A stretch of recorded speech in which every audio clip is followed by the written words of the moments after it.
It's Friday night. We're here at Daytona International Speedway tonight, and this is the Friday Night Showdown here.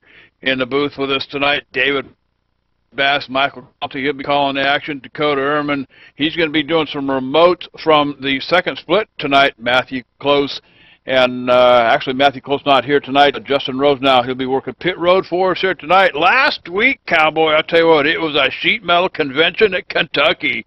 Thompson taking a trophy home for the night. Jared Crawford coming in second place. Casey Malone with a strong third place finish. But I'll tell you what, we need to get back up to the booth here. Let's go to Michael Conti and David Bass. All right, thank you, JD. We only got a couple of seconds here. I tell you what, Mike, I'm looking forward to a great race this evening. Yeah, hopefully this race is kind of like the DWC's race earlier in the season. It went 3/4 of the way green to start off with. So we've had a bunch of good races this week so far. Hopefully this can be another one tonight. Yeah, no question about it. Well, guess what, guys? It's that time. We need to send it down trackside for the playing of our national anthem.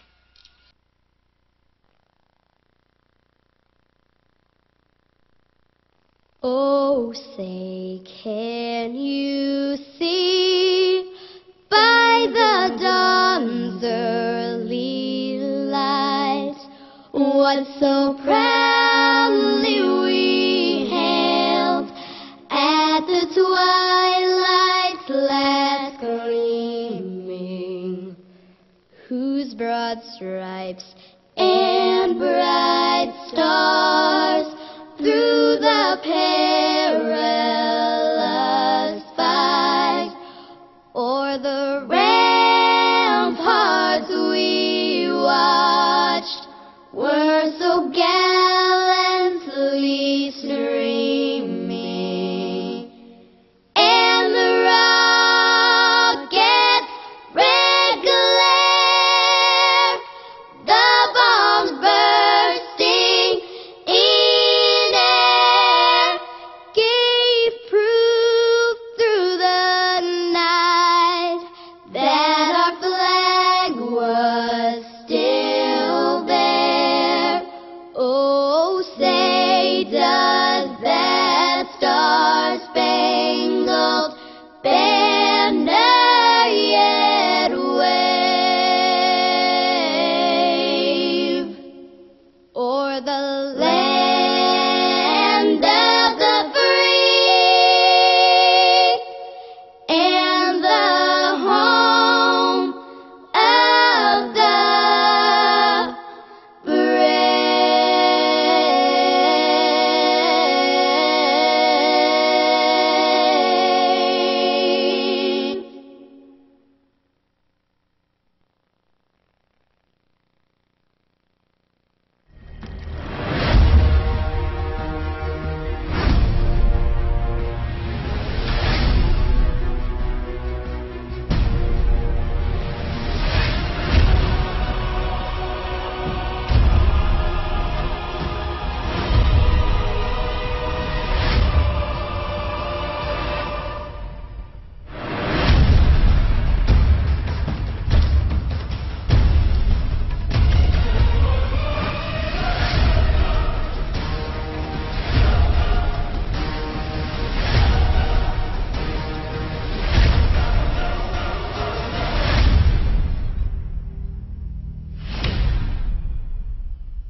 Hey, JD here with ETV Live, and let me tell you something. If it's too big for the pickup truck and you need to move it, there's only one trucking company you need to call, and don't bother with the Yellow Pages, Cowboy. I'll give you that number in a minute. Manufactured goods, automotive, technical equipment, furniture, even if you need a reefer, Gary Mercer Trucking Incorporated is the only choice, Cowboy. With locations in Mississauga, Ontario, Canada, Rancho Cucamonga, California, if you need to move it, store it, and keep it cold, you need to call Gary Mercer Trucking Incorporated. Long haul, short haul, or just across town, Gary Mercer has the best trained and qualified drivers to get your load from point A to point B with professionalism and on time. So remember, Hoss, if it don't fit in a pickup truck, you're going to need a real truck, Cowboy. Sponsors of ETV Live's Friday Night Showdown, Gary Mercer Trucking Incorporated, 1-800-668-2980.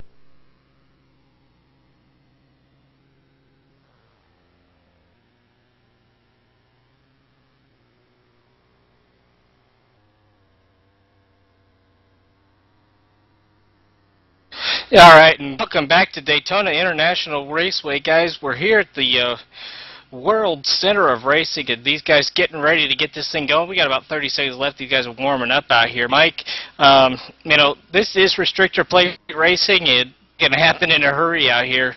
What do you think we're going to see as far as how these guys are going to run this race? Oh, you're going to see it just like real life, Dave. There's going to be a lot of guys that want to go up front and lead as much as they possibly can and hope that they can be in front of the wrecks, but you're going to have a lot of guys that are going to hang around the back, too, until maybe 10 or 20 to go, try to avoid the wrecks that way. So it's going to be about survival tonight. Mainly, you just want to get to the end so you have a shot at it, you know, at the end of the race. You don't want to be taken out too early. Yeah, taken out early, definitely one of those things everybody worries about here. You know, I've seen these guys run into some practice laps, and it looks like a lot of them trying to do a little bit of tandem work. Gentlemen, you know, but I also know that there's going to be some pack racing in there, especially early on. You know, you stand a real chance of getting caught up in a big mess that manages to make a mistake going through one of these corners, or quite frankly, even worse, down the backstretch. Yeah, we saw a wreck down the backstretch last week in Kentucky, and I'm sure we will definitely see at least one straightaway wreck this week. Guys are going to be jockeying for position, so I wouldn't be surprised if we see some wrecks in the straightaways, some wrecks in the corners. I think we'll see a little bit of everything tonight. I hope not, but you got to be realistic when you come to a place like Daytona. Yeah, no question. We got to be realistic. And speaking of being realistic, we actually have, I think maybe for the first time tonight, guys, we have a different pole sitter than we're used to seeing. Sitting on the pole tonight is going to be that number 13 at Justin Thompson with a time of 49.089. Very, very odd not seeing Jared Crawford up there leading this pack. Yeah, it's Justin really put down a great lap this week. He does not have a teammate in here, and this is a big two-car tandem race, so he's going to be really trying to find a teammate. Maybe he'll work with the guy that's going to be starting outside of him, the 22-car Malik Gray. Very good possibility, but I'm watching down here on the grid, and Justin Thompson may have a problem. I just saw him pull into his pit box and is letting the field go by. I'm not sure what's going on here, but that may be some big news to watch out for later. Starting third is going to be the number 21 of Jarl Tinian, and starting fourth is going to be the number 17 of Steven Essenzie. Starting in fifth will be Mitchell Hunt, and starting in sixth will be Armando Vargas. All right, starting in seventh is going to be the number 26 there, David Cater, one of our championship contenders, and starting in eighth is going to be the number 14 of Brian Macklin. Starting in ninth will be the 6-car of Chad Coleman, and starting in 10th will be Paul E. Klein. All right, and that's going to finish up the guys that actually took time for qualifying. Starting in 11th is going to be the number 1 of Tyler Hudson. Starting outside of him, the guy that's dominated this season, is going to be the number 2 of Jared Crawford. Starting right behind Crawford in the 13th position will be his teammate Chad Lawton, so look for them to work together. Starting outside of Lawton is Devin Hall, who had a really strong run last week. And 15th, we're going to have the number 5 of Randy Hockaday, and starting in 16th is going to be the number 7 of Peter Bennett. Another teammate of the C2C guys is Richard Set, starting Rodriguez.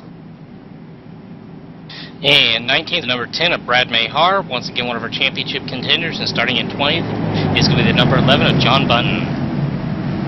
And rounding out your field, Jeremy Thornton in 21st, Joshua Gerald in 22nd, Paul Cooper in 23rd, Liam Lambert 24th, 25th Stephen Gilbert, 26th Andrew Shirley, 27th Ryan Engel. Dave, we are about to go green right here, buddy.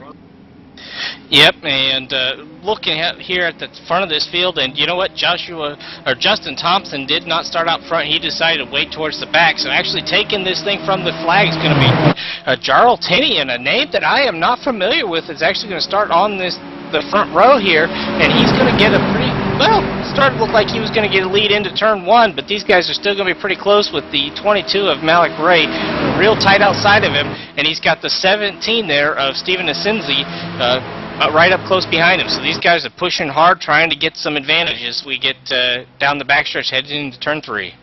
Yeah, right now these guys are still trying to jockey for position, try to get with their teammates or whoever they want to work with. You know, the 16, the 21, the 17, the 22, all those guys, they're working together right now, but that might not be the people they decide to work with later on in this race, and they can actually find their dancing partners. So right now it's just trying to get out to a lead, which is what those two car tandems in the front trying to do right now, try to separate themselves a little bit. But when you have people right next to you, side drafting off you, it kind of tends to slow your progress down. See that David Cater right by himself in the 26 car. He's able to hang on to that two-car tandem on the bottom, and they're kind of pulling him along. So right now, the 26 car of Cater is looking real good, real strong by himself right there. Yeah, and he's definitely the guy right now in as far as this this race is concerned. As far as the championship, he stands to gain a lot of points. Granted, we're only on lap 2, so it's something that can definitely change in a hurry. But being up here as far as he is with the rest of his contenders at this point, although I do see the one there starting to make his way forward, and I'm pretty sure the 2 of Jared Crawford's not going to be far behind him. Yeah, you can see the 6 and the 1 pulled out to the outside. They're going to try to make a run to the front. They're going around Armando Vargas, who's trying to get a little bit of side draft off that 6 in the corner. See if that 6 can't pull him along there. 6 and the 1 get separated. The 1's going to drop down. Nope, now he's going to come back out. Might be trying to get some air to that 1 car. It is a nighttime race, so it is a little bit cooler, but these engines still are going to run very hot. As you see our first swap of the night up here, guys. The 17, the 22 are swapping. You can see how that really bunches up the field as the 6 threads the needle. 1's going to try to come with them, and you can see when they swap, Dave, they lose a whole bunch of time. As it's 17 to 22 are going to the back quickly. Yeah, we see the a bunch of, actually quite a few cars now starting to try to make that swap with turn 1. Try to make that swap. Got to get the air to that radiator, otherwise you do stand a chance of blowing these motors up. And these guys know that. They're smart enough to know that that's something they got to watch out for. But, I do want to go ahead and bring in our pit road reporter tonight, Justin, down to our pit road. But what are you hearing from these guys as far as what the plan is tonight? Try to be safe, sit back, and try to see how this race unfolds. Maybe just take a 2-tire stop on pit road, and then just try to make a strong run to the checkered flag. All right, Justin, did you heard any word from the Justin Thompson machine as to what his plan was as far as why he started at the back of this field? He's just choosing to stay out of the fray. He's a little worried that things are going to get a little hairy here in the early laps, and he's just going to sit back, ride it out, and be Johnny-come-lately towards the end. All right, thanks, Justin. Great job down there on pit road tonight so far, buddy. Right, well, Mike, what do you think about that?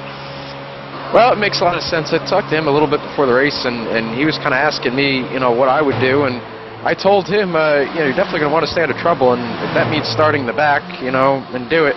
So it looks like he has decided to start in the back. That's a pretty smart decision. Like I said, you want to be around at the end, so he's going to try to stay back there and just ride right now. It's a pretty long race, so no need to race right now. But right now, David Cater's coming to the lead. I believe he led that lap, so you're going to have the 26 out front now, as he tried to swap with the 21, but he picked up the 15 car in the process. So now the 15 and the 26 are tandeming with the 21 and the 14 down low, starting to push forward a little bit. And you know what? I got to say, the 26 and the 15 as a tandem, that could be a fairly strong combo, as the 15 now just pretty much ditches the 26 and dives low.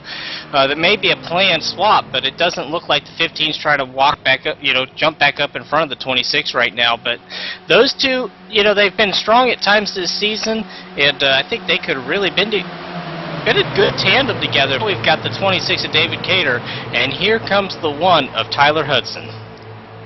Yeah, that 26 and the 1, we can't forget that they are teammates. For about a month and a half now, that team's been around, and they've been real strong in this series. And, you always talk about Crawford and Hudson and Doucette and Lawton. You always kind of bunch them together, but we always seem to kind of forget that Cater is with those guys and running really strong. We haven't seen him in the top split the past couple weeks. He's been doing pretty well in the bottom, or the second split. But tonight, he was able to make it into the top split, had a high enough fire rating. Now, as you can see, he's running up there with these guys and really doing well. The 1 has pushed him out to a 3 or 4 car length lead right now, but how long that 1 can stay behind him without breathing the nose out for air, it's not going to be too much longer. He's probably running pretty hot right now. Yeah, I was going to say the same thing now. The one thing we do know is they are teammates. They probably worked on this in some practice sessions and got an idea exactly how long they got to make this swap, and then exactly how to pull it off. But as I say that, here comes the 21 and the 15 going to try to get right up on him. Tell you what, Jarl Tinian, like I said, a name I don't know. This is not one I've heard before. Doing a fabulous job out here tonight on these restrictor plates. But these guys had to break up a little bit, and here comes the pack. Man, see that pack just swallows up those guys when they try to conventional draft up there. The bottom line is stacked up now. 15's getting a big push from the 17, and the car behind the 17 going so fast I can't even make out the number there. I don't know who that is. We'll get back to that later. But here comes Crawford coming out to the lead. He's not used to being back in the pack. He doesn't want to be there. He got the 14 right now pushing him out to the lead. So new leader right there. Again, I'm not sure how many lead changes we've had so far, but we've had quite a few already, Dave. Yeah, we've had a lot. We've had several per lap. The thing is, they only count when they hit the start-finish line, obviously. So, you know, we've had more people out front, just maybe not so many lead changes officially as it goes. But here we go again, another change. The 18 goes with the 1. The 16 slides down behind the 26. These guys are trying to get caught up. The 1's going to cut off the 26. I don't think that was a real wise move. They were trying to swap right there, so we got a slower car up here. This is really going to bunch up the field, but the 18 and the 16 kind of were odd men out right there. They were kind of trying to get with the 1 and the 26, break them up. They couldn't make that happen. 1 and 26 get right back together. And like I said, this pack is going to swallow up this lap car. It looks to be Jeremy Thornton up there all by himself. Thornton's going to stay way high. All these guys are going to file by him real quick right there. Looks like they're going to be okay. 10 laps into the books, Dave. Everything's looking pretty good right now, but these guys are really racing hard, but they're pulling it off right now. Great job. Yeah, they are. I tell you what, it's been a pretty frantic show so far as these guys have been doing this. But, you know, I'm looking here at how fast somebody can go from the lead into, you know, back to deep in the field. And we talked about these guys are dealing with, you know, you got to make those swaps, and when they do that, they can lose as much as 5 or 6 miles an hour to the rest of this pack, and that causes some major problems. As now we see the 18 looks like he may get stuck in the center of this pack. So it's the 16 looked outside, but no, he stayed up there, and those two are going to try to get back together. I think at this point, I'm not sure what exactly is happening. He had another new leader that lap, Dave. Paul Klein led that lap by 1/1000th of a second over Tyler, so that's another new leader tonight. Now you have the 18 getting pushed by the 23 back there. 23 would be Liam Lambert. Haven't seen up front too much this season, but he's doing a really good job right now. He's making a swap at the 18. Battle for the lead again. Here comes the 6 and the 21. 26 and the 1, trying to make a little bit of a swap right there. Okay, here comes Cater to the bottom. We got a whole pack behind these two swapping right now. They got to do this really quick as the 1 slides right behind the 26. Here comes the pack, though. They don't really have anywhere to go right now, Dave. This is when stuff starts to get a little bit hairy. When they run up on swaps, kind of slow each other down a little bit. Pack runs up on them. They have nowhere to go. Yeah, and that's where you can get in. You can end up with a real big issue in a hurry. Is if we just had the 14 to touch the 23. Big wreck into turn 3. Oh man. Yeah, 23.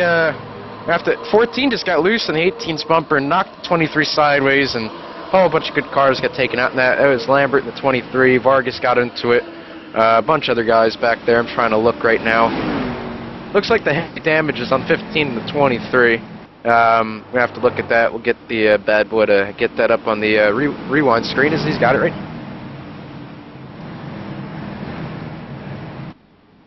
Guys, let's cue this up. If we can see exactly what happened. These guys are doing pretty good, battling back and forth. Oh, it looks like I can't see which car that. One of the Gary Mercer cars came down and made contact with that 23. I think it was Macklin. Wow, that 15's going to slide up smack into the 23, guys. Wow, big wreck here in the early going, guys. Yeah, Doucette got some damage off of that too. He got pinned up against the wall, and I think there was one more car in that. We're going to have to look around some damage, but Lambert's taking his car to the garage. They're done for the night. So that's one car out already, but it was a pretty good 12-lap run right there. As hard as they were racing, that was it was pretty good for them to make it that far. The first caution of the night, I think that's about a 3 or 4 car incident from what I can tell. So not too big, not too small, just one of your normal Daytona wrecks that happen here. Yeah, and I tell you, it's one of those things I kind of was expecting to see earlier with the way these guys were going, but they're all coming down pit road right now. Not a big surprise. I'm hearing probably everybody's going to take, what, 2 tires and fill it up with fuel, Mike? Yeah, you don't really need to take tires here. They don't really wear out whatsoever. I'm gonna have to say you're probably gonna 23 just hit the wall. Okay, you're probably gonna see a lot of maybe no tire stops, some fuel only. Just depends on what strategy these guys want to play. They're definitely gonna take fuel. I think just a lot of fuel only stops. As you can see, everyone's down the way pretty quickly. Yeah, I didn't see any cars go up on the jack, so pretty much looks like just about everybody took fuel only right there and did a great job. But while we do have a moment, and these guys are under caution, we're going to be circling around for a minute, let's take a couple of minutes, step away, and we'll be right back.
Hey, JD here with ETV Live, and let me tell you something. If it's too big for the pickup truck and you need to move it, there's only one trucking company you need to call, and don't bother with the Yellow Pages Cowboy. I'll give you that number in a minute. Manufactured goods, automotive, technical equipment, furniture, even if you need a reefer, Gary Mercer Trucking Incorporated is the only choice, Cowboy. With locations in Mississauga, Ontario, Canada, Rancho Cucamonga, California, if you need to move it, store it, and keep it cold, you need to call Gary Mercer Trucking Incorporated. Long haul, short haul, or just across town, Gary Mercer has the best trained and qualified drivers to get your load from point A to point B with professionalism and on time. So remember, Hoss, if it don't fit in a pickup truck, you're going to need a real truck, Cowboy. Sponsors of ETV Live's Friday Night Showdown, Gary Mercer Trucking Incorporated, 1-800-668-2980.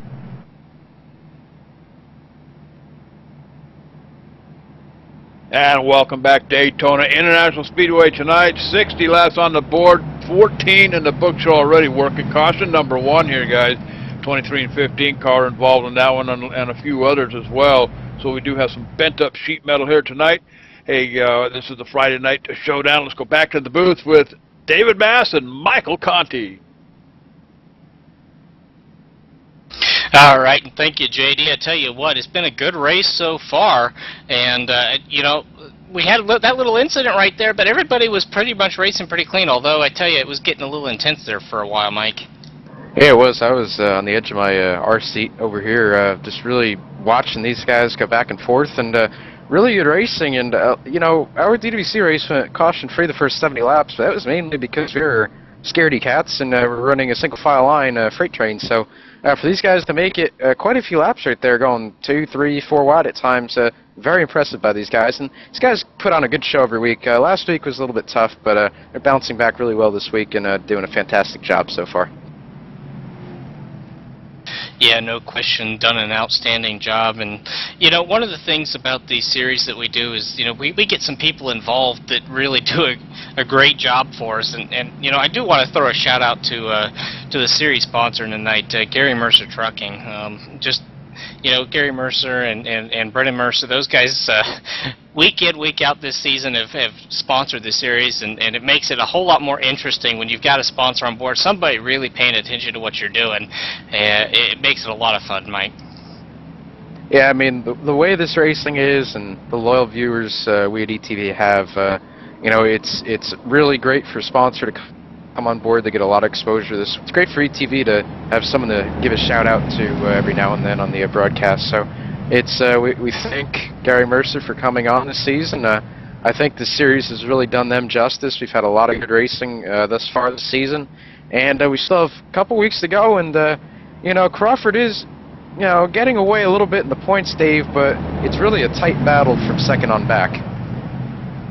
Yeah, speaking of the battle, you mentioned that. I'm going to get through down here a few of these guys. We are getting pretty close to the green flag, but the top 5 right now, Jared Crawford, well in front of these guys, 371 points and 64 points in front of our second place runner right now. David Cater, 307, 64 points back.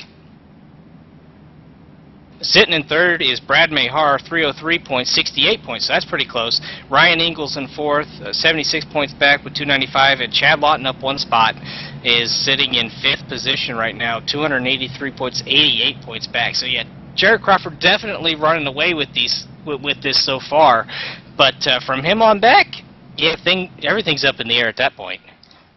Definitely is. A lot of guys are going to be moving up and down the standings, I believe, in the last couple weeks we have here in this 2012 Season 2 Series Championship we got going right now. So everyone's really racing hard. They know tonight is a wild card, but it's a place where you can make up a lot of points and maybe lose a lot of points to someone too. So it's really up in the air, but right now I know it's not up in the air. We got that flag. He's going to be putting that thing down real quickly. Here it comes. Flag is out. Green flag is out. Chad Coleman's going to lead him down. 18's going to follow him. 21 getting a push from the 14 on the outside. Now, 14 and the 18 are teammates, Dave. I don't think that 14 wants to help the 21 right now. I think he wants to get down and help that 18 down there.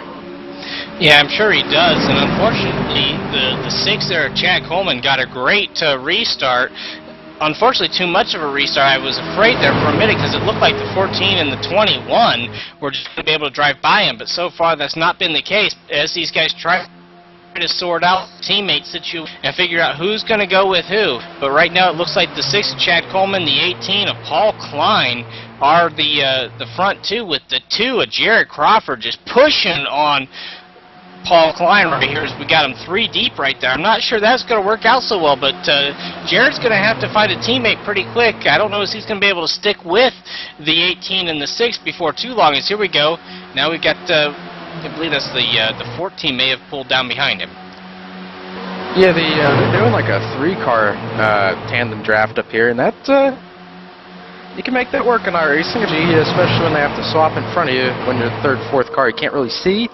But they're making it work right now. I'm sure that 2 is the 2 looks in the inside of the 18. He's going to make that work. 18 now is going to pull up in front of his teammate Macklin. I'm sure they wanted to do that. Now look here. Here comes Hudson to the back bumper of the 2. So I'm sure that works out really well for them. You have their teammate Cater pushing the 21 right now. Cater's looking to the bottom of the 21. 21 closes the door. Doesn't want him to go 3 wide. So they're starting to get a little bit crazy up here again, Dave. But as these guys are getting crazy, our pole sitter, Justin Thompson, is still playing it safe. He's in P17 right now. Really single file back here with the 25 Andrew Shirley, and a couple guys back here just trying to separate themselves from the pack a little bit, just in case if something happens again, they have plenty of time to check up and avoid it. Yeah, and I tell you, the odd man out up here on front, I'm watching this because this is getting nuts up front, is the 6 of Chad Coleman just pretty much got left to dry by Jared Crawford and Tyler Hudson as they just pulled to the outside and left him hanging. And then here comes the 18 and the 14 right now. So those 2 guys are working together, going to be trying to make their way up here. But I tell you, Hudson, Crawford out front, this could spell trouble. Every week when these 2 are out front, it's definitely almost game over for these guys, it seems like. But we're at Daytona, Dave, and, you know, anyone can win this thing. You know, I'm not going to mince words. Anyone can win it. You just got to be in the right place at the right time, have the right pusher, and be a good leader, too. So, you know, we can. I mark my words, we're probably going to see a different winner tonight. I don't believe we're going to see one of the C2C cars win tonight. I think it's going to be someone else, but right now, we're going to take it away from here and send it down to Race Central and JD. All right, guys, back in the saddle here at Daytona International Speedway, top split action. Let's take it on over to Dakota Herman. He's keeping an eye on the 2nd split action for us. Jeffrey Parker, he's 10th in points, Cowboy, and I'll tell you what, let's find out from Dakota how he's doing. Dakota? Yeah, guys, Jeffrey Parker, 10th in points, sitting 15th in this race. I think he's just kind of right in the back, guys, with his teammate Larry Scott Jr. Run through the top 5 real fast this race. We got Mark Gomez and Zach Gadet. They have broken away to about a 2-second lead over the field. And then it's just about pack racing with Alex O'Bara, Greg Barber, and Ronald Bauer. JD. All right, good job over there, Dakota. He'll be keeping an eye on the second split activities over there. Remember, Jeffrey Parker coming in 10th in the points, Cowboy. So we'll keep an eye on things over there. Let's go back to the booth with Michael Conti and David Bath. Oh, Cater! Oh, saved it! Oh man! I was just gonna say we had a change for the lead, the 14 and the 26 as they went around. But man, these guys are still trying to get themselves collected. We had them 3-4 wide, but amazingly, everybody managed to stay off of each other. But this just shuffled everything up. Now it's a matter of who can find a way to get back with the teammate they were working with before.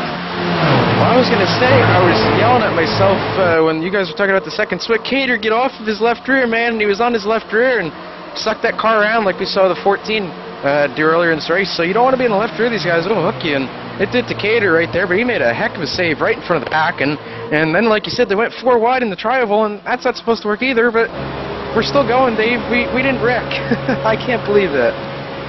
No, and I tell you what this did do. This gave the 14 and the 18 a huge lead on the rest of the pack here, as they're about almost a full second, 7/10 of a second in front of the rest of the pack.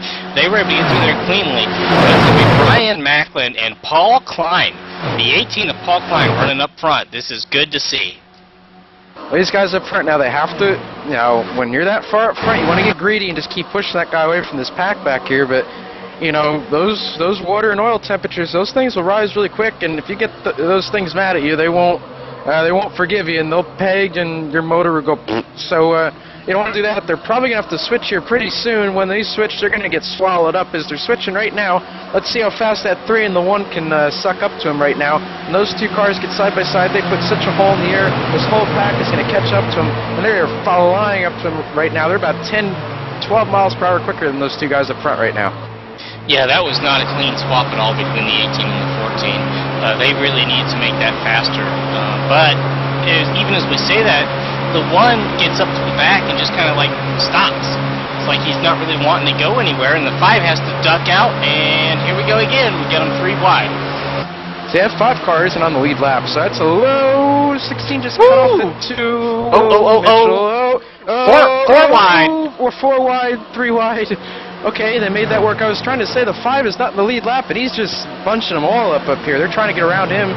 They got a couple cars pitting right here, a little bit of pit strategy, but they're trying to get around that 5, trying to get going here. If you said they have to swap cleaner than that, I agree with that. They need to do it in the corners.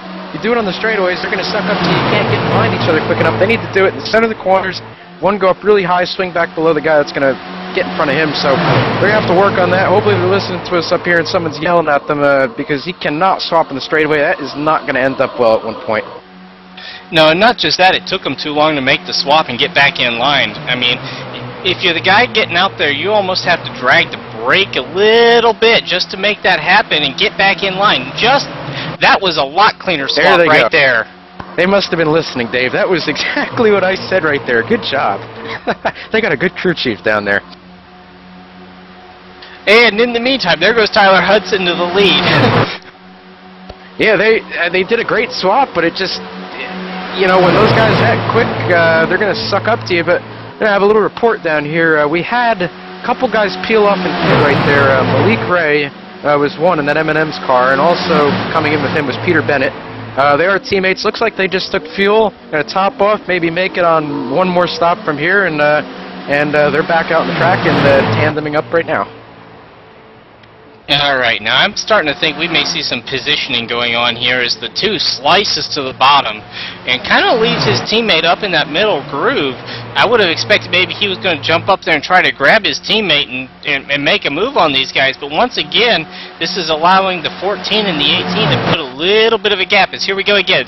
Once again, they're trying to make this swap, but they're not making it in the corner. They had to wait just a little bit, did it kind of in the trial a little bit. They made that swap, and they may be able to retain the lead with that kind of a swap. Once again, this is great job there. This is going to work for them because, no, the 2's going to make a hole. I was going to say he didn't have a hole to go in the middle, but he did it. But what he did there was he made such a sudden move to 3. His teammate right there, Lawton, couldn't go with him. Now he's going to have the 21 stuck to the back of him. And look who's up here now. We got Mahar up here, one of our points contenders. He's drafting the 1 car, who's teammates with all those guys down there, the 2, the 3, the 26. So that's a little bit odd up there. I think the 10 wants to be with those 2 leaders, and the 1 wants to be with his friends down there. So they're trying to reposition themselves as you see those 2 fall back and try to get back in line and move their way up. But we got a couple different tandems going on right now. We have, I believe that's Devin Hall and David Cater. You have Lawton up there in front of him. You have Jarl and Crawford. So there's a little bit of swapping going on up here. These guys are just finding whoever they can find and going. It doesn't really look like teammates are being that loyal at this part of the race, except for those two Gary Mercer trucking cars up front right there. Yeah, and these 2 guys have pretty much stuck with each other. Now the problem's going to be they're too wide. Making that swap is not going to be nearly as easy as it was when they were up there in front and had the entire racetrack to make it. Yeah, this is going to be tough because the way I would do it was I'd have that 18 try to push that 2 and the 21 up the track just a little bit and have the 14 go below him, but it looks like the 2 and the 21 are pulling ahead a little bit. As you can see, those 2 cars at the bottom broke apart. Now the 2 guys on the top broke apart. They're trying to get air on both ends of the track right now. The 2 and the 21 are getting air. 14 and the 18 are getting air, but that 14 couldn't really back off right there because he had Hockaday, the lap car, pushing him back up to his teammate, the leader right now. So 14 couldn't get a lot of air right there. He's going to try to duck out to the right side. That's how they're going to get their air here tonight quickly. He'll do that, try to get some air. As you can see, they're kind of conventional drafting up here again. But you can't do that too long. That water and oil. More coming down pit road. Here comes the 2, the 3, a bunch of teammates down here. Looks like they're probably going to take fuel only too, I'd have to imagine. You don't want to take tires here. It's going to waste too much time. Looks like a bunch of C2C cars along with the Devon Hall machine are coming down right now. Yeah, and I'm keeping an eye right here on pit road as we're seeing this, as we did have quite a few people, and it looked like the 2 had to back up. Jared Crawford had to back up a little bit right there, and that could cost him some time, but still, these guys were all going to come off pit road pretty much together, and that's exactly what you want to have happen. Yeah, it looks like fuel only for all of them. The loser right there is David Cater. He came in, I believe, in the 4th spot in that pack, but he lost a little bit of time. Justin, did something happen down there? I did not catch it. I'll have to go back and look at it.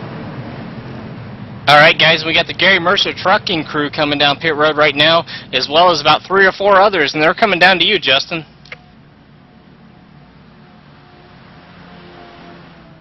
They're all coming down. Looks like they're going to take fuel only. 16 is pulling in ahead of all of them. We'll see who gets the fastest pit stop here.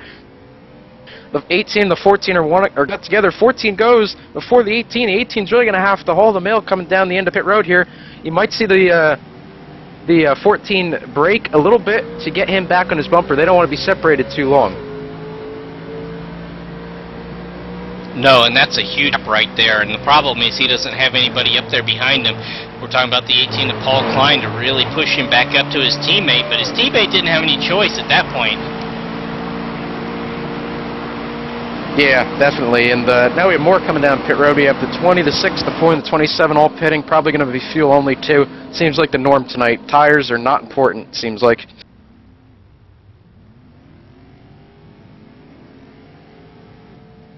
And the 20 gets down there pretty clean. I do believe the 4 may have taken 4 tires. I saw the left side of his car up on the jack.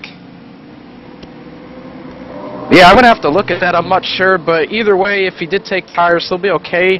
The 27's right in front of him. They'll be able to get into a 2-car tandem right now. And draft, 27 just had a little bit of a connection issue. He's back. He's okay. He's going to drag the brake a little bit. Hearing that. Oh, see, they're going to get sucked up by the pack right now. The 4 and the 27 are going to have to stay low. Here comes the 1, the 3, and everyone coming by them. Looks like they all got back out into the pack, and that will be your lead pack when everything cycles around, Dave. Yeah, and I'm watching the 21 of Jarl-Tinian. Guess what? He is the lone ranger coming down pit road right now. What can go wrong will. Yeah, they're all in the pack right now. Jarl is kind of a lone ranger right now. But either way, he'll eventually find someone. It's just a matter of of when. Looks like he's a little bit slow right now. He's coming out. I think he'll be okay, though. I think he'll be able to probably suck up to the back of this pack and find himself a partner to work with. But in the meantime, we got the 20 and the 6. They're going to fly by him. And here comes the big pack's going to swallow that 21 car up, too. They're going to have to really be careful right here. Straightaways get hairy on this track. It gets very narrow. They're all going to follow by him with no problem. 21's going to try to latch onto someone right now. Yeah, you know, that's pretty good job by the 21 right there. Coming down pit road by yourself is never a good idea, but if he's able to keep up with that pack, he's going to be in good shape.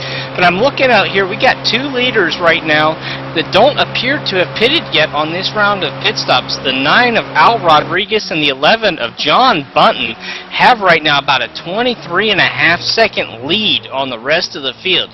You got to believe those guys are going to have to come down pit road. Yeah, those are 2 teammates right there. They might be making a little bit of a different strategy, but before we go back to Race Central, I'm going to make one correction. At 19 car, I keep calling Devin Hall. That is not Devin Hall, it is Joshua Gerald. I apologize to him.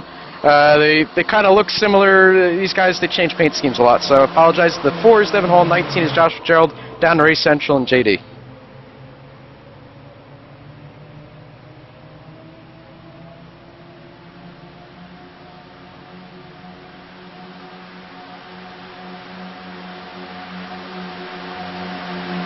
We're trying to work on getting JD down there. There he is. Yeah, all right, we're here. All right. Hey, we're going to cut away over here real quick, take it over to second split action. We're actually following Jeffrey Parker, coming in 10th in the points here tonight, guys. He's over in the second split while we follow the top split over here with David. Let's go to Dakota. Dakota? Yeah, guys, under caution. Again, it's they had quite a long green stretch there. We are currently on lap 31, as I believe we're 1 to green. The top 5 being Davis Braun, Stephen Landry, Chris Pence, James Avalos, and Mike R. Johnson. Now, Jeffrey Parker's been into the back. He went into pit road for quite a while with his teammate. I think he maybe had some damage from one of the accidents earlier in the race, but that car is back out on track, and I think they're trying to make up some positions that they're just kind of right in the back right now. All right, Dakota Irma following the action in the second split here on the Friday Night Showdown. Next update will come at about lap 50 or so. Let's go back to David Bass and Michael Conti. All right, JD, thanks for the update from the second split down there. Guys, I tell you what, this whole B-Class Friday night series has been very interesting, very entertaining. It's fun watching the different splits, see what everybody's doing. And, you know, it's good to see we got somebody actually down there paying attention to what's happening. That's a good thing we started doing here in the last couple of weeks, and looking forward to it. But, Mike, I got to ask you, what do you think's going on with our 2 leaders here? I mean, these guys are now several laps beyond these guys. I missed it maybe a little earlier. Did these guys maybe short pit? I don't believe they did. They might have. We're gonna have to look back at, but either way, if pit one more time, which they do, yes, they have to pit one more time. They're going to have to only take. They're gonna have to take less fuel than all those guys behind them. So that means that's gonna mean a shorter pit stop. So this is gonna be different, Dave. This is definitely a different strategy. But hey, why not try something else? You know, they're really in a safe position right now by themselves. There could be a caution with all those guys running the pack right now. So I would say this is not a bad strategy right now for the 11 and 9. Definitely something different. I was just going to say. And there's the caution. Oh, there's the caution that they really didn't want to see. No, it looks like the 24 we're hearing looked like a spinning top down in 3 and 4. We're going to have to check out, see how that happened. It looks like, they were trying to do, that was a swap gone bad, Dave. That was the 18 trying to cut back across the 24's bumper and hooked him. Yeah, so 24 getting hooked head on into the wall right there. Not good. John, you got it for us, buddy? Yeah, let's see if we can pull this up on the E-play here, guys. The 18 and 24. 24 is going to go under the 18. 18 nearly comes out of the wall at 18. Wow, I'd fire that spotter if he came down right across the butt of that car there, right across the spoiler, and just lights out for that 24 NVIDIA machine. Yeah, it's a shame for him. He was having a good run tonight. Was up in the pack. Really didn't make a move yet, but I'm sure he was going to get up there eventually.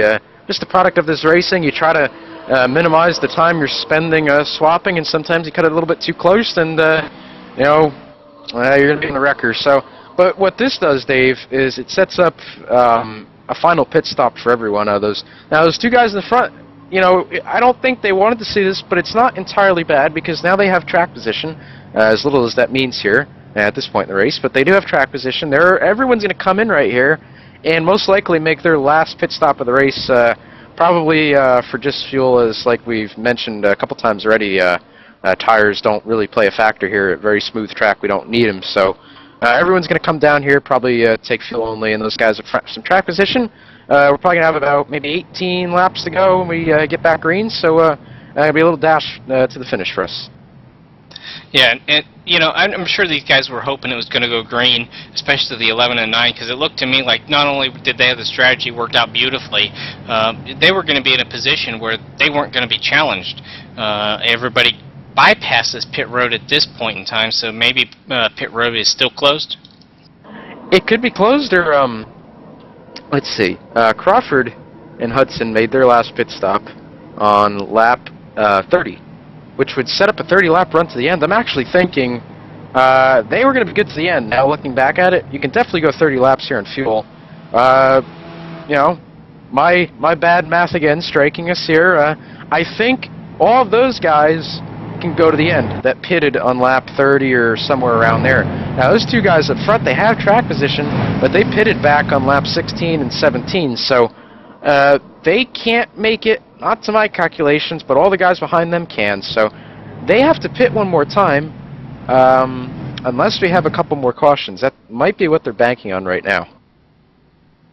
Yeah, it's definitely a possibility, but I would think I would want to take advantage of this caution, knowing the fact that, honestly, this is only the second caution we've had so far tonight. They're going to be pretty rare, it looks like, to this point. Of course, we never know. We got 20 laps to go. Everybody's going to be hitting it hard and going from there.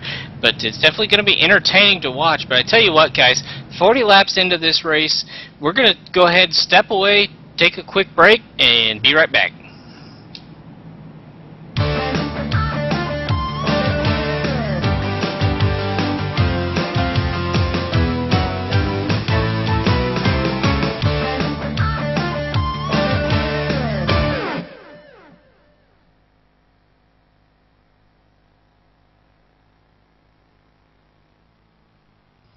Hey dude, are you ready to rock and roll? If that's cool, then you need to do it over at HD Radio Network. HD Radio Network, 4 stations broadcasting 24/7 with everything from metal favorites to the 80s classic rock like legendary Leonard Skinner, Electric Light Orchestra, Foreigner, and bone-rattling, skull-crushing rock and roll on hard driving radio. And partnered with Nuff World Simulation Gaming, check out the HD Radio Network's Nuff Radio with Bear Factory, Stone Temple Pilots, Def Leppard, and a whole lot more.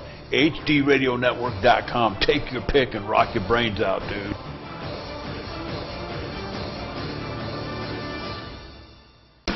MTCO Communications, dude. I'll tell you what, the only place to get your gaming servers, no contract, month to month. Get gaming tonight with Battlefield 2.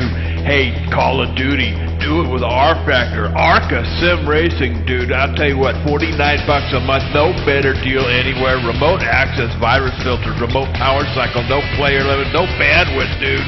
Dedicated servers. Hey, do it tonight. Give them a call, 800-859-6826.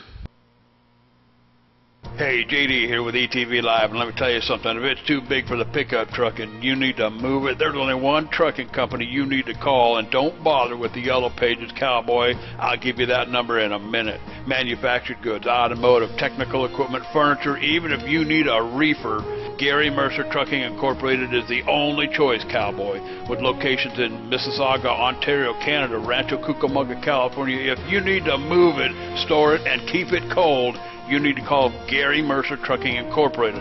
Long haul, short haul, or just across town, Gary Mercer has the best trained and qualified drivers to get your load from point A to point B with professionalism and on time. So remember, Hoss, if it don't fit in a pickup truck, you're going to need a real truck, Cowboy. Sponsors of ETV Live's Friday Night Showdown, Gary Mercer Trucking Incorporated, 1-800-668-2980.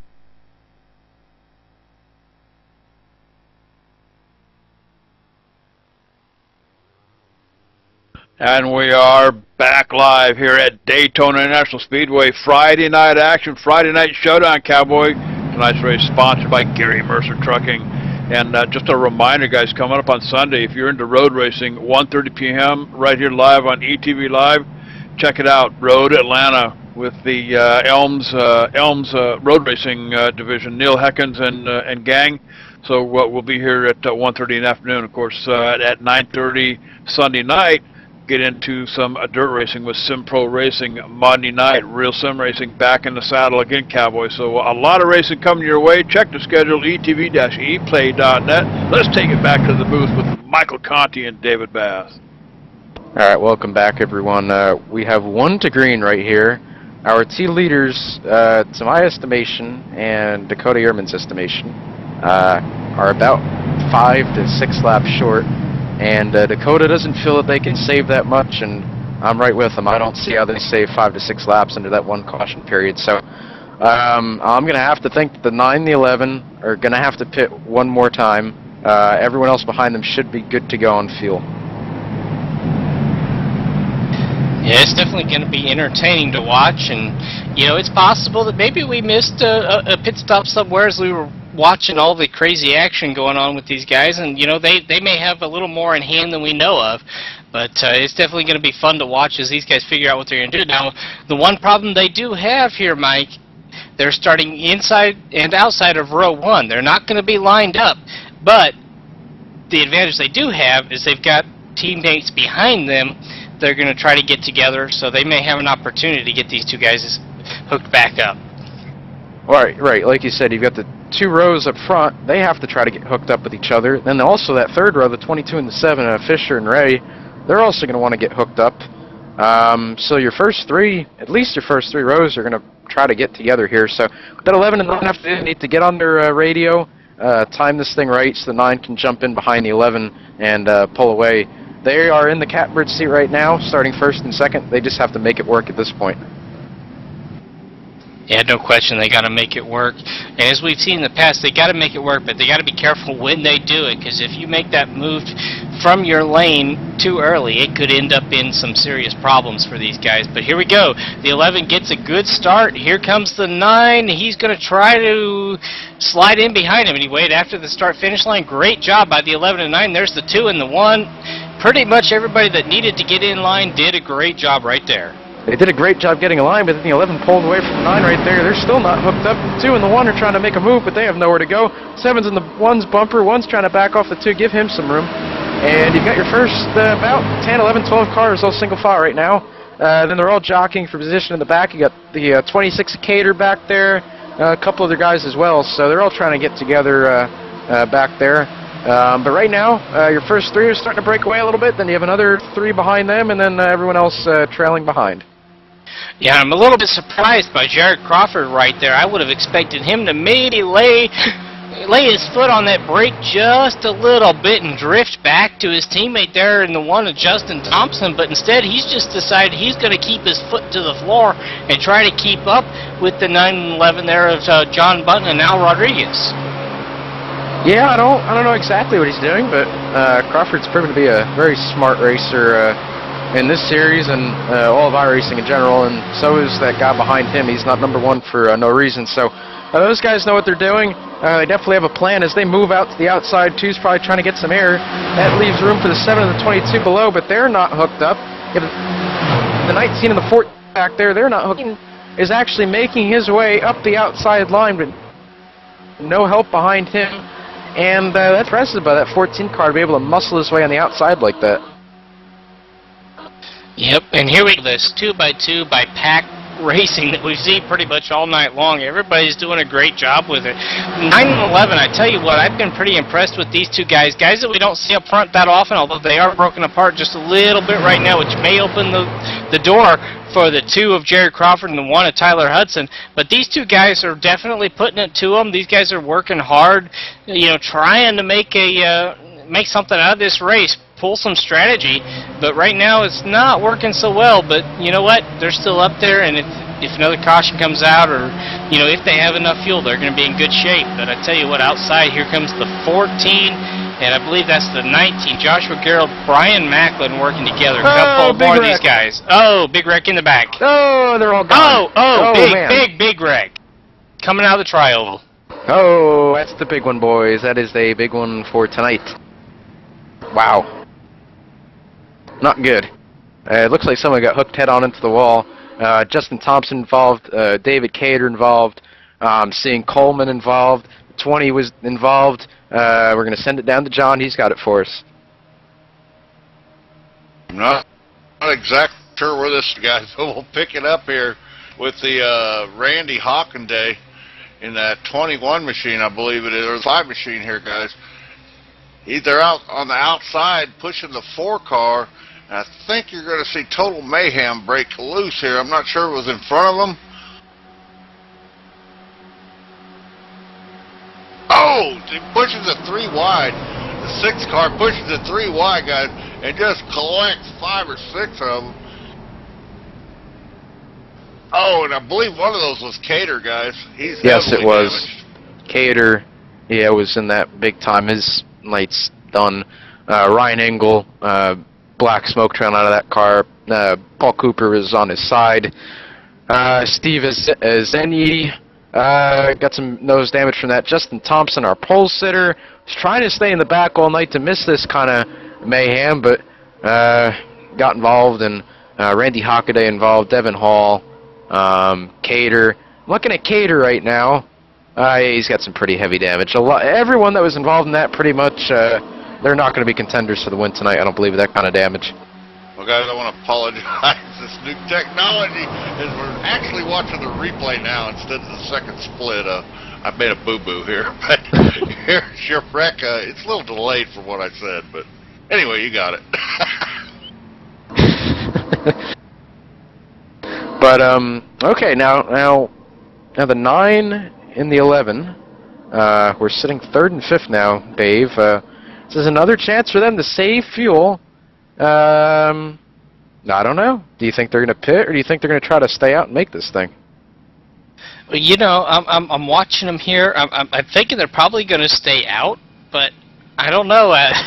They must know something we don't know up here in the booth, because they've had 2 opportunities now to come down pit road and not lose. You know, they lose a little bit of track position to the other cars, but they don't lose any time. And I don't know exactly what their plan is, but they got something up their sleeve. Well, it seems like we're always a little bit light on the fuel mileage estimations for some reason. Dover was a good example. We were told 50 laps, they went 85. So, so based on that theory, they should be able to make it with no problem. But I'm not sure. You never know. You would think if they had to pit, they would have pitted already, because track position really isn't that important here. I mean, you can just draft yourself right up to the front. So I'm gonna have to say that 9-11 are probably good to go, as well as everyone else in this field. So I don't expect anyone else back down pit road, most likely. Yeah, I would have to agree with you there. The fact that we've had 2 cautions now, 2 opportunities to come down pit road, they're definitely within a fuel window, and they wouldn't have lost that many positions, that much time. So they must, like I said, they must know something. Probably they've got their fuel calculated just a little bit better than we do up here. Of course, getting real, honest information from those crew chiefs down on pit road can be a bit of a problem. Yeah, if they don't laugh at us, they just kind of smirk and let out a little giggle and give us some sort of answer. But as competitive as this series is, they have to be careful what they say, because if they tell us, everyone else knows, and the crew chiefs are listening and trying to figure out if we know something that they don't.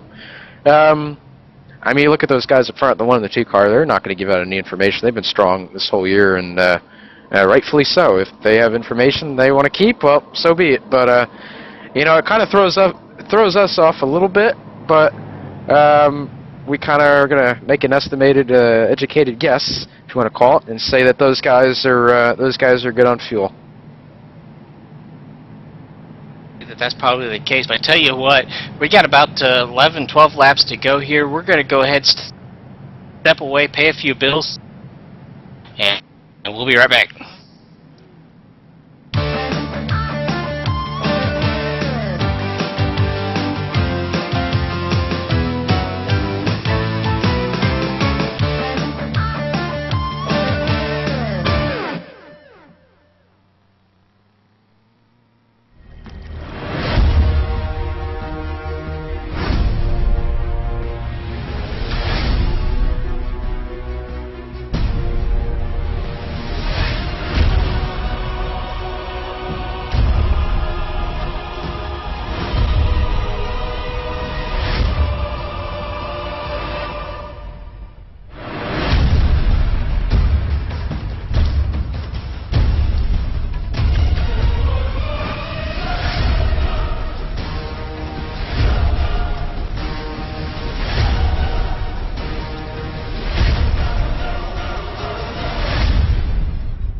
All right, and we are back live, Daytona International Speedway, Cowboy. It's Friday night, and this is showdown night. Why don't we take it over to the second split action, Dakota Ehrman, for an update.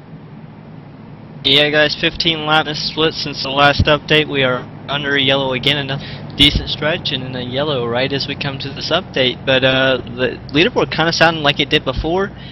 Davis Braun up front, Stephen Landry behind him, Mark Gomez, Michael Johnson, and sitting in 5th, ETV's own Michael Keaton. Jeffrey Parker, who we were talking about earlier, 10th in points, has actually started to work his way through the field. He's sitting 8th with his teammate sitting 9th right now, guys. All right, good job. And Michael Keaton, one of the ETV Live commentators over here in the top 5 in the second split tonight. So congratulations to Michael. Why don't we take it back up to the booth with Michael Conti and David Bass. Thanks, JD, and I believe we are on 2 to green right now, so we will be coming around to 1 to green this time. We should see the lights in the pace car go off. We are going to have, as they do, we're going to have a 10-lap shootout to the end. So barring no cautions or anything that's going to slow this race down for, that would be a 4th time tonight, we're going to have about a 10-lap shootout to the end. So it's just enough time. If you're in the back, you're going to have just enough time to get up to the front. So this could be a very interesting day. We have a lot of cars still running out here right now. Yeah, we do. Overall, it's been a very clean race. Everybody's done a great job. And once again, we're in that position where a couple of these guys are going to have to try to figure out a way to get hooked up. Now, having said that, I'm speaking specifically of the 2 and the 1 up here in row 1. The couple of guys that we've been paying attention to, the 11 of John Button, the 9 of Al Rodriguez, are starting 3rd and 5th, which means they're already lined up. I think, what do you think there, Mike? Does that give them a little bit of an advantage? There's got to be a freight train coming with that 9 and the 11 if the 2 and the 1 don't get going, because 11 can just blow up a little bit on the restart, have that 9 just shove him, and they can go right through the middle if there's a hole. Now we saw someone try to make a hole that last wreck where there wasn't really one to be made. So 9 is going to have to be careful if he tries to do 3 wide on the restart here, but we're just going to have to see. You know, I don't really know a lot about the 9 and 11's driving style. Like I said, and we've kind of talked about it, those guys are kind of new to the front here at ETV, so we're just gonna have to wait and see. We'll see if they're more aggressive or if they're willing to wait a couple laps and see if this thing doesn't get a little bit calmer before they make their move. Yeah, and you know, we realize that we're paying attention to the front here, but I tell you, a couple of guys, Mitchell Hunt back here in 7th, one of these guys we haven't talked much about. You know, Steven Asensi started up front, running 14th right now, doing a great job. You know, we definitely want to make mention of some of these guys towards the back. Like we don't get much time, especially on these plate tracks, but things are shuffling big time. But here we come to the green flag. The 2 gets a good start. Here comes the 11. 19's going to just shove the 1 across the start-finish line. So those 2 guys aren't going to be able to make the get together as early as they had hoped. But it's going to definitely be entertaining here as we get down into turn 1 there, Mike. Well, I'm going to tell you what, if that 1 can clear the 2, which he's almost there, he's at his door, he's at his quarter. If that 1 clears him, he's most likely going to drop down in front of him. Let's see if he does it. No, not yet. He's not going to do it yet. He's going to bring down that 19 with him. The 14 is going to try to come down too, but the 2's there. The 11 and the 9 didn't get a good restart either. We're going to make note of that. The 9 and the 11 are not hooked up yet. 3 and the 14 are trying to make something happen on the outside. The 22 is without his dancing partner right now. That 7 back there. They're split up. Mitchell Hunt is kind of the odd man out at this point from what I can see. Here comes the 22. He cuts the 9 off just a little bit. 9's going to bump in. Oh, 9 is going to go. Oh, he saved it. Catches it. Oh, that's going to be a pit road penalty, though, Dave. That was a great save. Oh, the 1 just blinked out. That was a great save by the 9 right there, but he hit that commitment cone. He's going to have to serve a black flag, so as good a save that was, he's going to have to come in here. His night is over if we don't have another caution. Meanwhile, up front, that 1 blinked out there for a second, which slowed the bottom down a little bit. Here comes Macklin on the top. Here comes the 16 to 3. Here comes the 16 down low. He's going to make it 3 wide. Here comes Mitchell through the center. I believe that's a teammate with the 6 behind him, or at least that's his friend. Oh, 19 sideways! Saved it. Oh, saved it. Oh, man. 17's going to pass below the apron, thank God. That's not a black flag here. Okay. All right, they're all straightened out. It's the 14, the 1, the 16, the 6, the 3's back there, 22, and the 7 are now hooked up. We have It's 9 laps to go, and I'm out of breath. Take it away, Dave. You're out of breath. I'm not far behind you here. These guys have been dicing it up hard. I don't know exactly what's going on. 14 of Brian Macklin's been able to stay out in front, but here comes the 16 of Mitchell Hunt. And I tell you what, this is getting entertaining, and you know what? As fun as this has been, I'm not counting anybody out here behind him because this could get real fun real quick. But I tell you, that one's kind of pushing on that left rear of the 14 just a little bit, and we've seen how that can end up.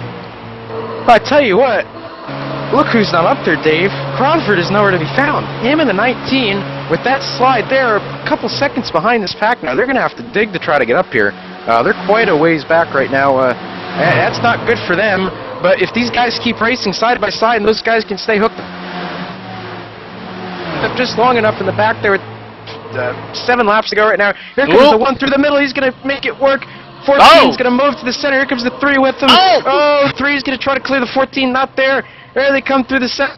16 on the bottom. 6 in the 15. 22, 7, 25, 21. Throw an ETV blanket over them, Dave. They are all up there. Everyone has a chance for the win right now. We have a couple more 2-car tandems in the back. Here comes Crawford in the 19. In 1 lap, they've proved you wrong. They're already up there.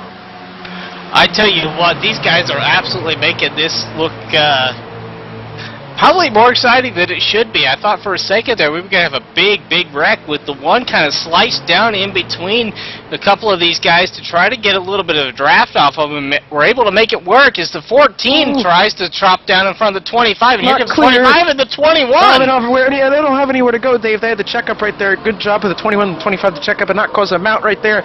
The 2 and the 19 are still back there. They swapped. They're ready to go. I believe that 19's got just enough motor right now to get that to the front. If they get a clear shot, they have that outside open. The 6 isn't going to make it happen, though. 6 is going to block their lane. Here they come, 3 wide, 2 in the 19, 6 in the middle, 25 in the bottom. 18 slow in the top. Oh, no. Is it? Oh, this could be bad. 4 wide through the drivable. They made it. Saved it. Oh, God. Oh, there goes Here we go. Oh, 19, 21. Oh, big wreck into 1. That's it. And look who's going to win this, Dave. If this thing's over, Malik Ray is going to be the winner. Malik Ray, man. Peter Bennett, Mitchell Hunt showing as 1, 2, 3 right now tonight. 3 guys that we have not seen up front all season long. Down to John. Guys, I knew what was going to happen here. These guys are just going at it. They're 3 wide here.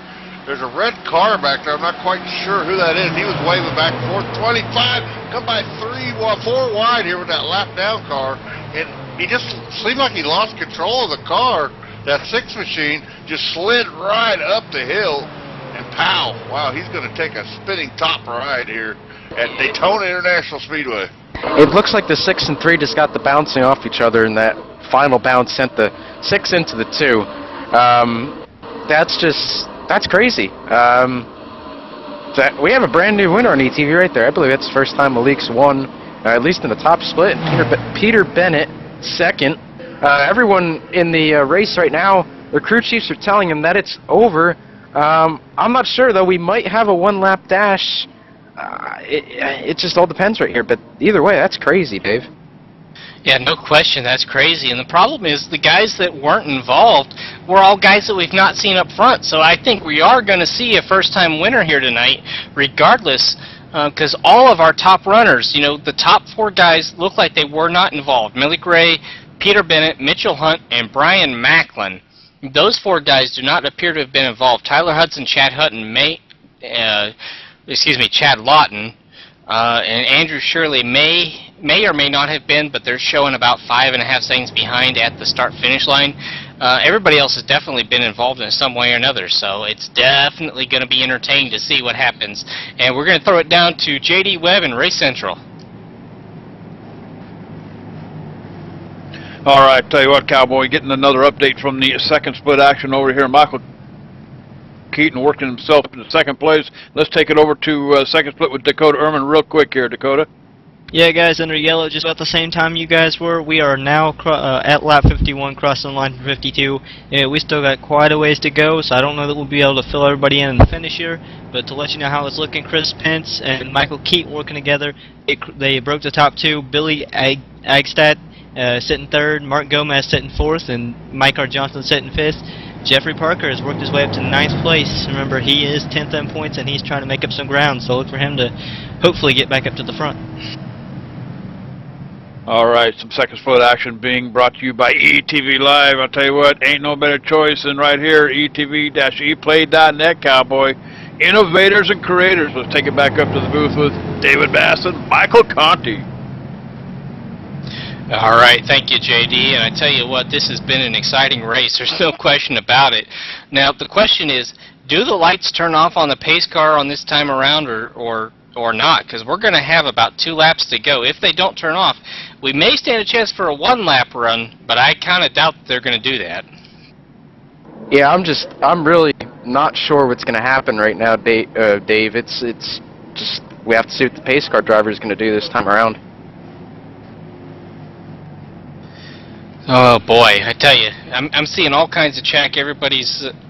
All kinds of chat. I'm seeing everybody talking about the fact that this thing's over. So apparently everybody's expecting that it is going to be over. But you know, with these things, you just never know exactly what the officials are going to do. They may decide to go ahead and run 1 or 2 laps here under green to see if we can't make this a green flag finish. But it's not looking very promising at this point. Yeah, it really isn't. This is going to be the telltale story right here.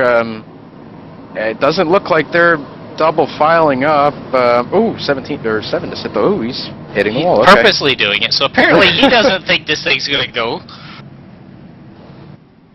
Yeah, I guess not on this that it's over. And the pay. Oh, it is over. It is over. Malik Ray is your winner tonight, guys. It is official.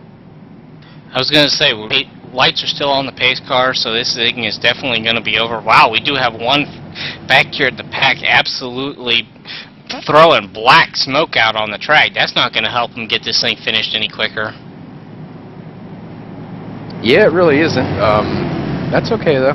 They'll get that cleaned up. At 7, I guess he's getting incidents because I guess he feels like you have to come out of a Daytona race with at least 4 or 6 or 8 incidents. So he's hitting the wall to try to get that right now. I think he's achieved that. He's off the wall now, Dave, and I think he's satisfied with what he's got. Yeah, and that one drop in the smoke was Chad Coleman, who we saw up in the mix all night long. Unfortunate for him, he's running 12th right now.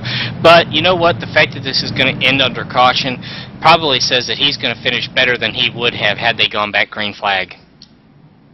Yeah, if we went back green flag, he would have had to pit, and that's probably a big old meet the ball, and that would be a DNF for him. So the way it's going right now, he won't get DNF'd, and he'll just remain in his spot. So that works out for him. But I'm kind of disappointed.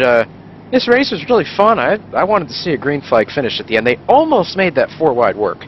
I mean, one less hit from the 6 to the 3, or the 3 to the 6, however you want to look at it, they would have made it out of there okay.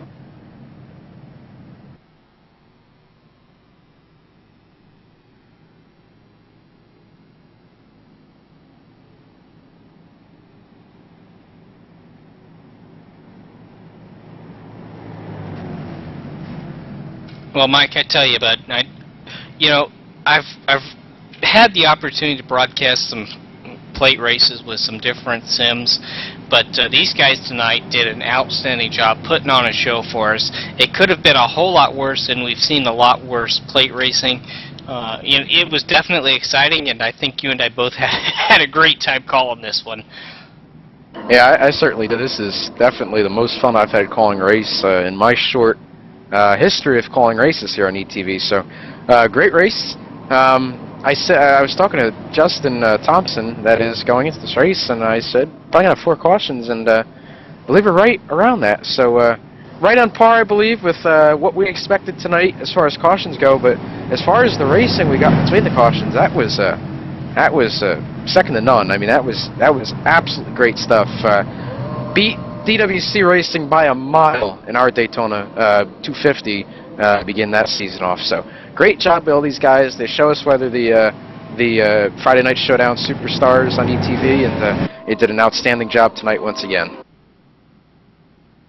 Yep, no questions. They are finally here on the white flag lap. Now it's just a matter of getting back around here to the checkered flag.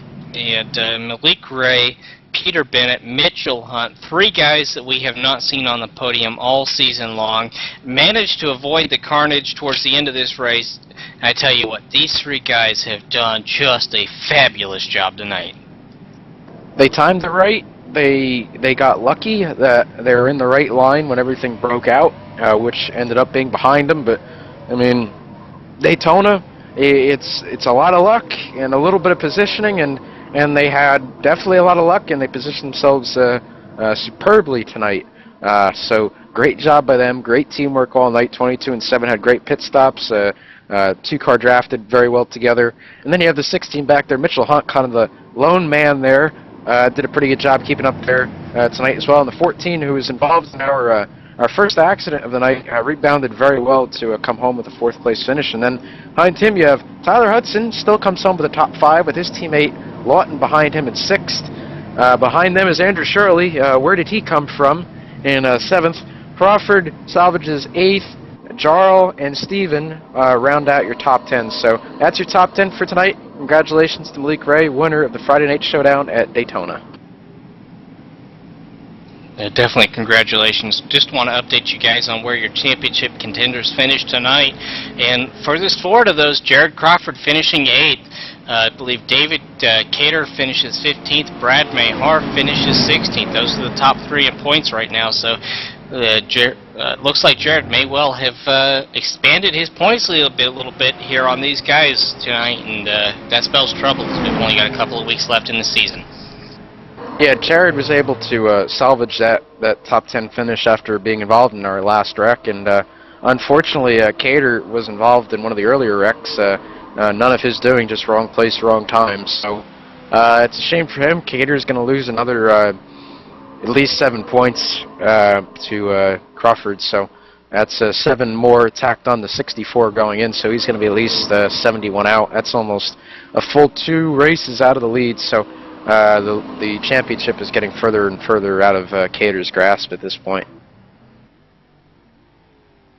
Alright, well, we're going to take a minute here. We're going to watch the winner here do a little bit of a burnout, and then if I understand correctly, from Race Central, we are probably going to send this down to Race Central and Dakota Ehrman, and they're going to call the finish of the second split.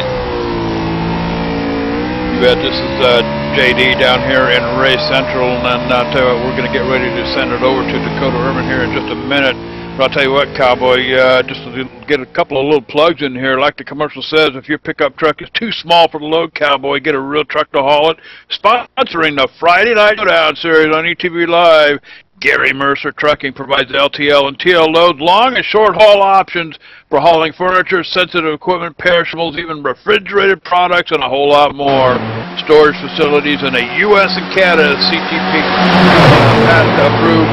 Fast Express drivers, Gary Mercer Trucking, the best choice to haul your load. Check them out, Gary Mercer Trucking, 800-668-2980 or gmercer.com. Let's take it over to Dakota Ehrman in the second split action for the finish.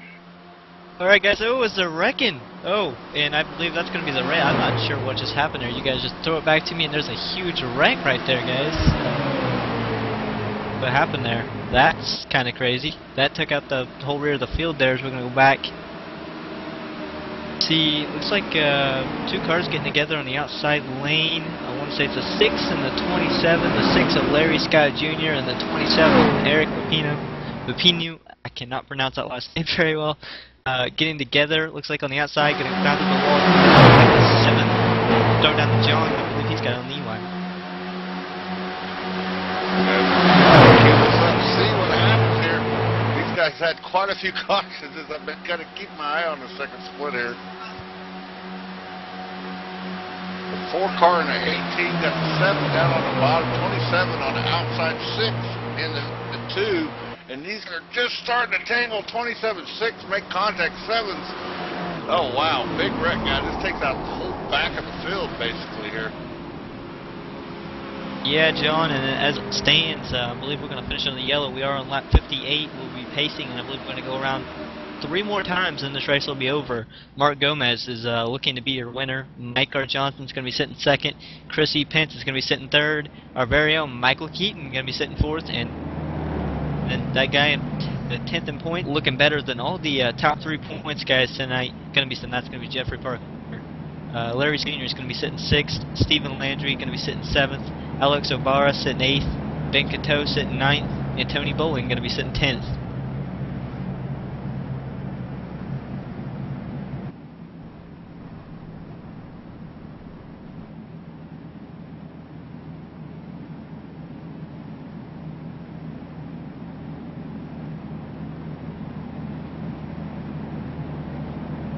Well, since we're going to go ahead and throw it back up to the booth for split number 1 post-race interviews, I believe.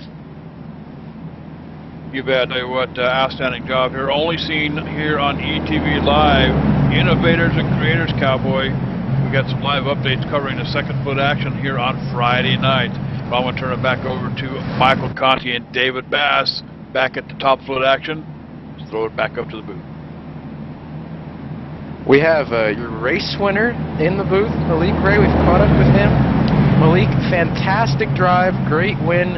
How did you manage to stay out of trouble and capture the win tonight? I just managed to. Well, at first I wanted to stay up front the whole race, but then my teammates started dropping towards the back, so I just started going back there with them. And we pitted early, so that way we wouldn't have to pit within the next caution came out. Now, there was a lot. It seemed like you were in the right positions at the right time. Did you really want to stay up front, and was your teammate holding you back there, or did you guys make a mutual decision at some point in the race to play on one strategy or another? We both talked about it during the race, and we decided that we both wanted to stay in the top 10 and then just start making our way up towards the front with like around lap maybe 45 or so that we'd be in the right position. So you were 4 wide, 3 wide, guys sideways, people barely saving it, and just a bunch of mayhem. When you're looking at that from behind, how scary is that, and how tempting is it after you see that to just drop way back from the pack and lose all trace of the pack and possibly play a different strategy after seeing that? Sometimes you just gotta go with it. I just dropped back there because, I mean, it was a lot safer than the front, so I'd rather be back there than be going 4 wide to front at that time. Well, whatever you did, and your strategy was great. You guys did a fantastic job with that. You drove great all race. We're gonna before you go, who would you like to thank, and give some shout outs on ETV to your supporters? First off, the Fast Track Sims and Unique Signs and Designs for coming on board this season. And that's it. Well, good win, Malik. Great job dethroning all those C2C guys, and we look forward to seeing you next week. Alright, see ya. I'm going to send it down to David Bass, who has your second place finisher tonight, Peter Bennett. Alright, I've caught up with Peter Bennett. Peter, what a great race tonight. You guys put on a great show. Come home second. How was your evening? Well, most of the race I just tried to stay in the back. And then lap 24, we kind of called an audible. Me and Malik pitted, tried to get away from the pack, stay out of trouble. And from there, we just kind of up front, and we made a last-second decision at the end. Caught the draft on the outside, and the caution came out, and we came out 1-2. I tell you what, it was definitely a great call, and you guys played a perfect race tonight. You know, we didn't see a whole lot of caution, something we were a little bit concerned we might see. You guys did, knew exactly what you were going to do. Now, let me ask you, even though you have been working with Malik, had we had this thing go green, would you have attempted a move on him maybe on the last lap to try to take the win? Only if the situation called for it. I know he pushed me to a victory earlier today when I needed it. I don't think I would have risked him coming in first for my victory, but we're teammates now. I think as long as we finished at least one of us in first place, I think I would have been happy. Yeah, all right, bud. Well, going to give you an opportunity here to thank any sponsors, throw any shout-outs you might have. Just like Malik, Unique Signs and Design, Rudy Motorsports, they all help us out a lot. I really appreciate all their help for us. All right, well, congratulations on your second place finisher. Great job this evening, and hope to see more from you guys in the future. Thanks.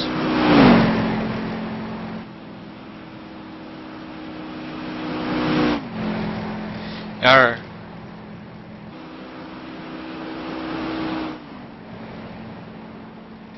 Yeah, all right, guys. Well, I'll tell you what, just an absolutely outstanding race here from Daytona in the first split as well as apparently the second split. Sounds like that definitely would have been fun to call as well. Both the splits doing a great job. Dakota Ehrman down there doing a great job. You know, Mike, every time I see this, I'm pretty impressed with what these guys are able to do. Just like I said, fantastic job by these guys. I'm glad we're able to put them in the spotlight and give them the recognition that they deserve. And great race by them. We'll send it down to John for some last thoughts. Yeah, guys, we're watching second split here. The number 3 car, Mark Gomez, burned them off for his victory in the second split, guys. Great race over there in the second split, too. Mark Gomez is going to finish first. Second's going to be Mike R. Johnson. Third's going to be Chrissy Pence. Fourth's going to be ETV's Michael Keaton. My gosh, I can't believe he lasted 60 laps, but he did. Fifth, look who finished fifth. He ran in the back, had a little damage all race. Jeffrey Parker finishing fifth, guys. All right, congratulations to those guys out in the second split. Did a great job, no question about it. Well, you know what? I think I'm going to throw it on down to JD and Race Central. Take us away, bud. All right, some outstanding action from Daytona International Speedway, and you watched it live on ETV Live, the only choice, Cowboy. We got some great second split coverage from Dakota Ehrman tonight, something new and innovative coming out of the mind of John the Bad Boy. That's why they call him the Legend, Cowboy.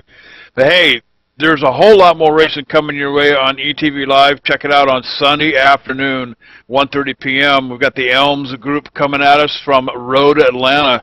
If you want to watch some outstanding road racing, I'll tell you what, tune in ETV Live, 1:30 p.m. right here live on ETV Live, and then at 9:30 on Sunday night. Some more dirt racing coming your way from SimPro Racing. They are the absolute experts at dirt racing. And then on Monday night, back in the saddle again with Real Sim Racing League. They'll be at Daytona as well. So I'll tell you what, we've got the Winnebago here. We got it parked, got the barbecue going right here at Daytona International Speedway. So for Michael Conti, David Bass, John the Bad Boy Wrestling, Magic Fingers we like to call him, Dakota Ehrman, Justin Rosenau, the whole crew here at ETV Live. We'll catch you next time.